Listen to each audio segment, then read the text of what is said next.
The historic part over here, which is worth a walk. Is that me?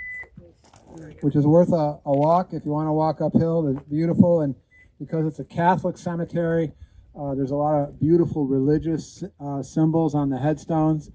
Love Catholic religious symbols.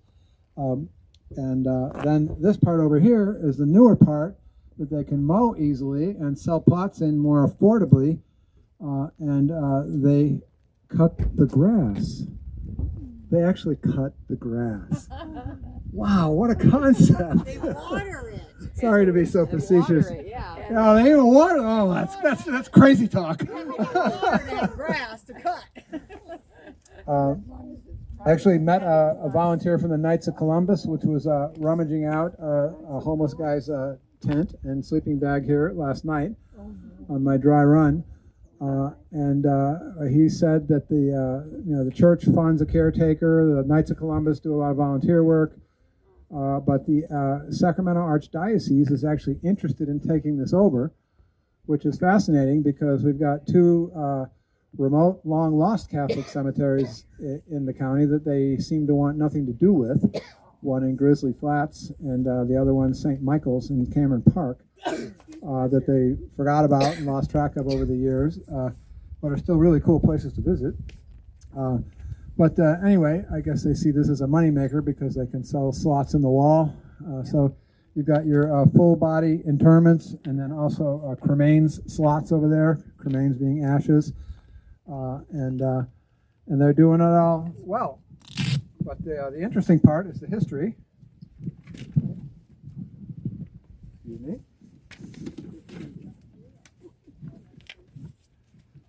All right, so I should have, on the way out, there's an old wooden headstone leaning against the fence on the right.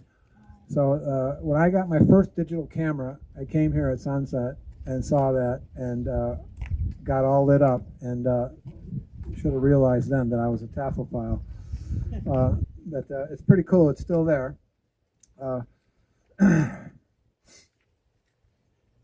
But this isn't the first St. Patrick's Church Cemetery. We'll drive by that later, actually.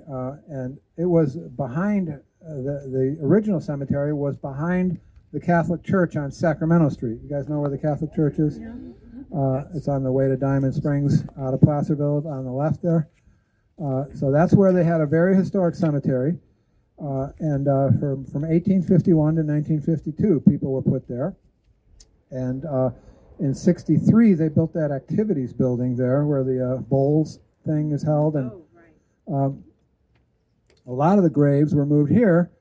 However, nearly 100 were not moved. So the headstones were bulldozed, and those graves were covered over by the new church building. You might ask, can they do that? And the answer is yes, they can, because it's their cemetery. Churches are allowed a great deal of leeway. First off, it's private property, but even on private property, there's state cemetery laws that pertain, but churches get a great deal of leeway. Apparently, this was done with the permission of the families they could find, or perhaps the ones that were left over there were the families they couldn't find. So there's some familiar names, some old county names on that. They established a monument over there with all the names of the ones that they didn't move. The parish priest, Father Cornelius O'Connor, said at the time, "We feel this is a dignified approach to the problem we had to face." I've never really confronted him about that.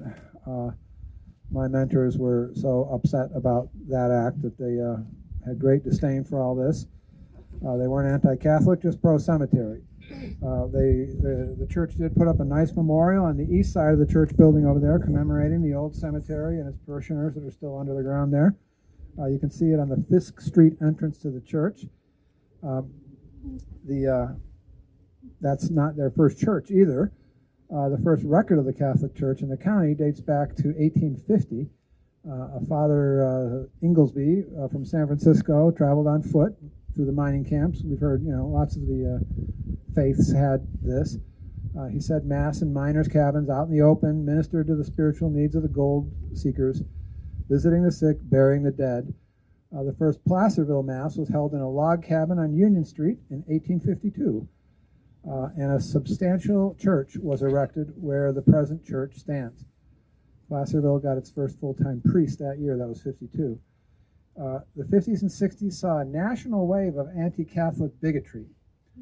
And this is now from their website. Quote, like the 17-year locust, a disgrace to the intelligence of the country. This particular spasm was appropriately called the Know Nothing movement. And they were anti-immigrant and anti-Catholic, extremely anti-immigrant and anti-Catholic. Placerville, again from the website, was not immune to this plague. The bitterness it engendered culminated on the night of the 4th of April, 1865, when they burned the church down. Or else the church accidentally burned down. The website wouldn't have you think it's the know-nothings, but hold that thought. That was 1865. It's interesting to note that the Negro Chapel, a robust congregation with a small but nice church on Chapel Street, which we'll also drive by later today, was also burned down that year. The Know-Nothings didn't like Negroes either. We'll drive by, the Know-Nothings were again blamed, as were pro-slavery factions, which abounded in Placerville at the time. In reality, the county was split on the question of slavery. The Mountain Democrat was, in fact, decidedly pro-slavery and anti-Lincoln, so much so that it was declared propaganda and was not allowed in the U.S. mail during the Civil War. Now, a quick look at Wikipedia says that the Know Nothing confirms that they were fervently nativist, xenophobic, conspiracy-minded, and very anti-Catholic, but oddly neutral on slavery, none of which really matters, as the party dissolved in 1860, a full 5 years before the churches were burned. So what's up with that? There's a mystery, I say. Local response to the burning of the church, according to the website, was that people, Catholic and Protestant, were super generous, and before the end of the year, the current brick edifice, a fine example of Norman Gothic style, was open for services. It was dedicated by the last of the Spanish bishops in California, a direct link to the missions, which is also another ouch.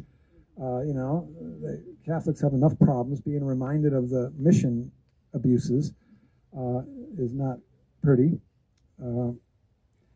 But they've still got a bell up there that was a special gift of the miners at that time when that was built, and it was a large portion of the metal is made of silver.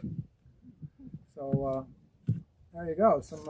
Some mixed history, mixed past, but a nice cemetery. They are struggling with homeless people that get in here because it's an open place, and they hide away in here. But it's a beautiful place, so enjoy it. And you can still buy a plot and be buried here. How cool is that? Unlike any place else I'll take you today. All right, let's move on. Time is short. Next stop is? Next stop is Placerville Jewish Cemetery. And we're going to take a bit of a long cut there. We're going to drive through Placerville Union Cemetery. But since it's not little known, we're not going to stop and talk about it because we might never leave. It's going to be, this is a windy, twisty part. These are roads you might not have known existed. So enjoy.